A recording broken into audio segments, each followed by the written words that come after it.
And there are rational evidences and definitive proofs of existence of Allah in the Holy Quran.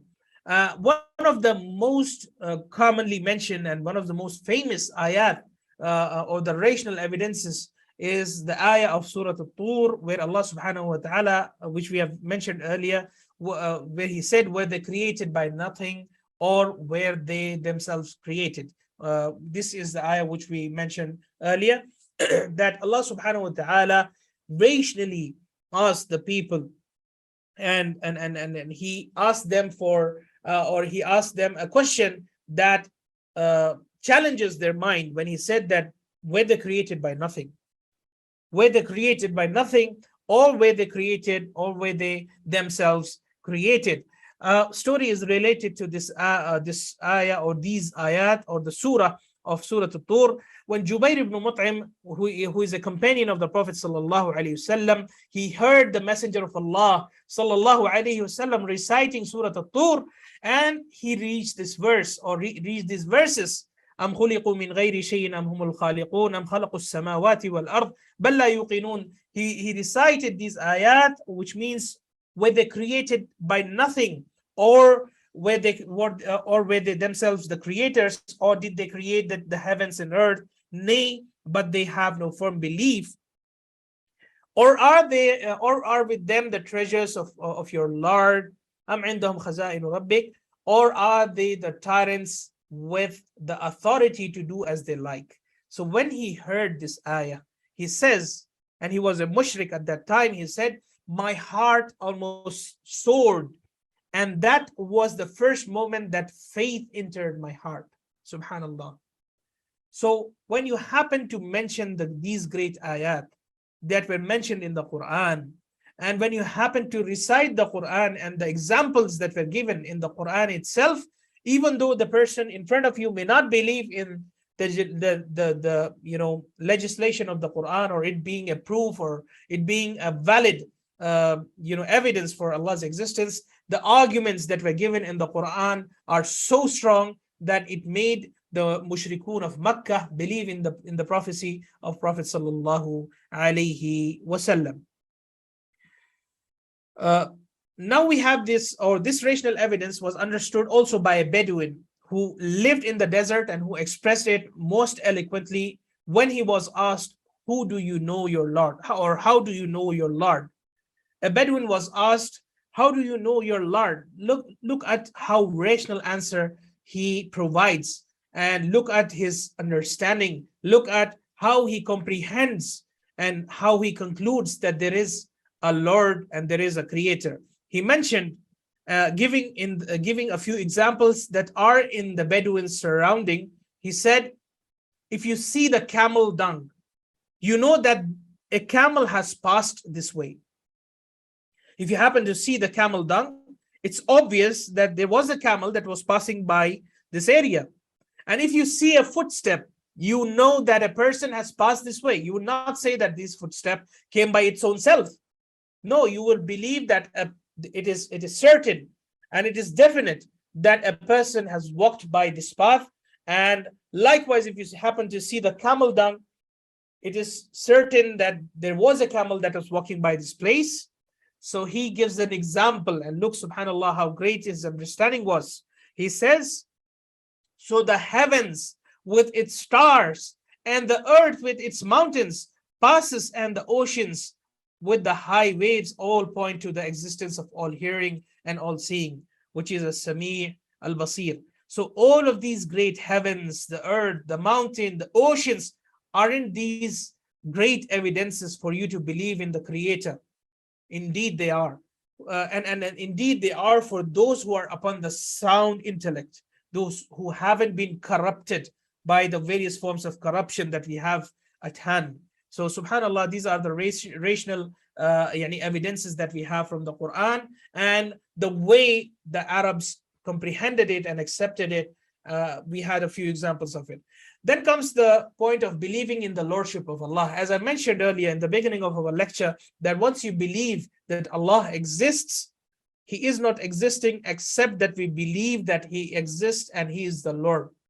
His existence also makes us believe in His Lordship. and it is necessary. It is a necessity that if you say that there is a Lord, there is a deity, then he is the Lord, and he is the Lord all alone. He is the only Lord that is worthy of being worshipped. And this is what Allah subhanahu wa ta'ala has addressed in various places in the Holy Quran. One of the places where Allah subhanahu wa ta'ala has mentioned is in this ayah where he says, قُلْ مَنْ يَرْزُقُكُم مِّنَ السَّمَاءِ وَالْأَرْضِ أَمَّنْ يَمْلِكُ السَّمْعَ وَالْأَبْصَارَ وَمَنْ يُخْرِجُ الْحَيَّ مِنَ الْمَيِّتِ وَمَنْ يُخْرِجُ الْمَيِّتَ مِنَ الْحَيِّ وَمَنْ يُدَبِّرُ الْأَمْرَ فَسَيَقُولُونَ اللَّهُ قُلْ أَفَلَا تَتَّقُونَ. Ask them, O Prophet, who provides you from the heavens and the earth, and who owns your hearing and sight, who brings forth the living from the dead and the dead from the living, and who conducts every affair that is in our universe. They will surely say Allah. So those who believe in the existence of Allah, why don't they believe in his lordship? Allah says, will you not then fear him? So if you believe he is the one into existence and he is the one who is providing all of the aforementioned things, then it is our duty to believe in his lordship, to believe that he is our Rabb. He is our Rabb, the one who nourishes us, the one who sustains us, the one who provides us, the one who gives us, and the one who protects us. It is Allah subhanahu wa ta'ala. And after that comes the belief in his divinity. So once you believe that Allah exists and Allah is the Lord, it is upon us to not associate anyone besides him when we worship him. First of all, it's our duty to glorify him, to worship him, and to find him as our protector and sustainer. And how to worship him? What is the way? It is to worship him alone and not associate any partners with him. So believing in his the belief in his divinity is obvious when you believe in his lordship. Allah subhanahu wa ta'ala says, وَإِلَهُكُمْ إِلَهٌ وَاحِدٌ لَا إِلَهَ إِلَّا هُوَ الرَّحْمَنُ الرَّحِيمُ. Your God is only one God, which is Allah. There is no God worthy of being worshipped except him, the most compassionate, the most merciful. So it is Allah subhanahu wa ta'ala. If he is the Rabb, then he is the Ilah. If he is the provider, then he is the Lord, then he is the deity that is worthy of being worshipped. He is the God. He is the one that we should be devoted to. He is the one to whom all our spirituality should be connected with. It is Allah subhanahu wa ta'ala. Likewise, Allah subhanahu wa ta'ala says in the Quran, شَهِدَ اللَّهُ أَنَّهُ لَا إِلَهَ إِلَّا هُوَ وَالْمَلَائِكَةُ وَأُولُو الْعِلْمِ قَائِمًا بِالْقِسْطِ لَا إِلَهَ إِلَّا هُوَ الْعَزِيزُ الْحَكِيمُ. Allah himself is a witness that there is no God worthy of being worshipped except him. It is Allah who is a witness. The Creator who is witnessing that there is no one worthy of being worshipped except him alone. And so are the angels and the people of knowledge. He is the maintainer of justice. There is no God worthy of being worshipped except him, the Almighty, the Wise, Al-Aziz, Al-Hakim. So it is Allah subhanahu wa ta'ala who is a witness over his oneness in worship, over the Tawheed, or him being alone worthy of being worshipped. So we have to worship him alone and believe in his divinity Likewise, everything that is taken as a God alongside Allah subhanahu wa ta'ala and worshipped instead of him, its divinity is false. It's not acceptable to worship anyone besides Allah, because Allah subhanahu wa ta'ala says, ذَلِكَ بِأَنَّ اللَّهَ هُوَ الْحَقِّ. That is because Allah alone is the truth. وَأَنَّ مَا يَدْعُونَ مِن دُونِهِ هُوَ الْبَاطِلِ. And what they invoke besides Allah or besides him is falsehood. So Allah is truth, and anything that comes besides Allah is falsehood. وَأَنَّ اللَّهَ هُوَ الْعَلِيُّ الْكَبِيرُ. And Allah alone is truly the most high, all great.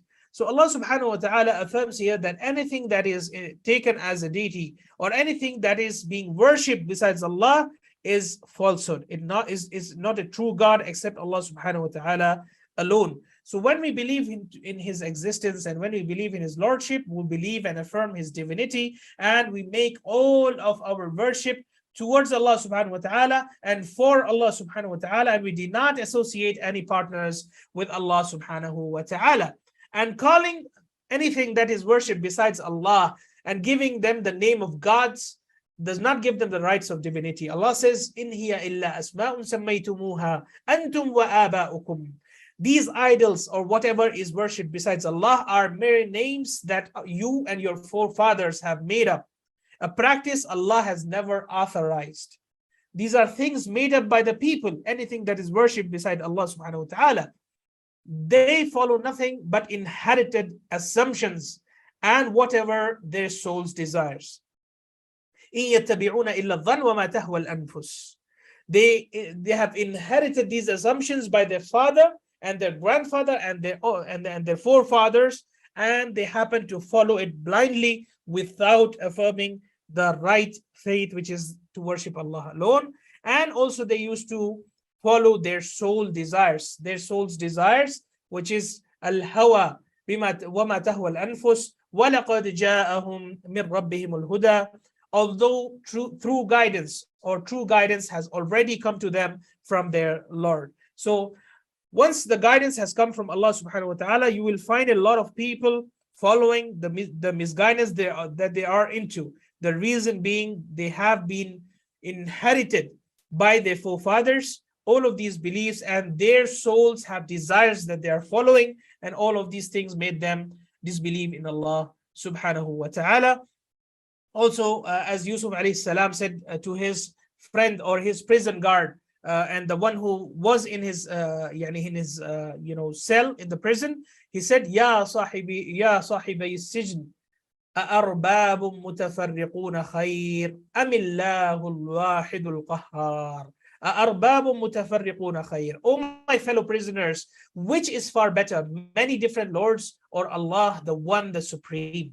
So here Allah subhanahu wa ta'ala has affirmed his oneness on through the message of Yusuf alayhi salam to the prisoners that he had in the prison when he was imprisoned. He said, is it logical to have numerous lords or one single Lord? Which is better for you? And there is another ayah where Allah subhanahu wa ta'ala gives an example, and he says that it is easy for a servant to obey a single master than him obeying more than one. So say, for example, if you have two people issuing the commands for you, it would be totally difficult for you to obey, and especially when the two commands contradict. If the first commander asks you to turn right and the second commander asks you to turn towards the left, you would be puzzled and you won't be able to obey. If you happen to obey one, you would be disobeying the other. And likewise, if you obey the other, you would be disobeying the first one. So if there is a commander, if there is someone we should be obedient to, it should be a single deity, that is Allah subhanahu wa ta'ala. Finally, belief in the names and attributes of Allah, it is totally and highly linked with believing in Allah subhanahu wa ta'ala and his existence. The reason being, there are a lot of names and attributes and qualities that only befit to Allah subhanahu wa ta'ala, and you could not associate these names or these attributes to anyone besides Allah subhanahu wa ta'ala. So it is also necessary to believe in Allah, that you believe that all the names that Allah subhanahu wa ta'ala has called to himself in the Quran or through the Sunnah that we have from the sound evidences, we have to affirm it only for Allah subhanahu wa ta'ala. So if you have a name like Ar-Razzaq, the provider, the ultimate provider, it is Allah subhanahu wa ta'ala, the only one who is Ar-Razzaq, and there is no one into existence that could be or that could have the attributes of providing rizq or provision apart from Allah subhanahu wa ta'ala.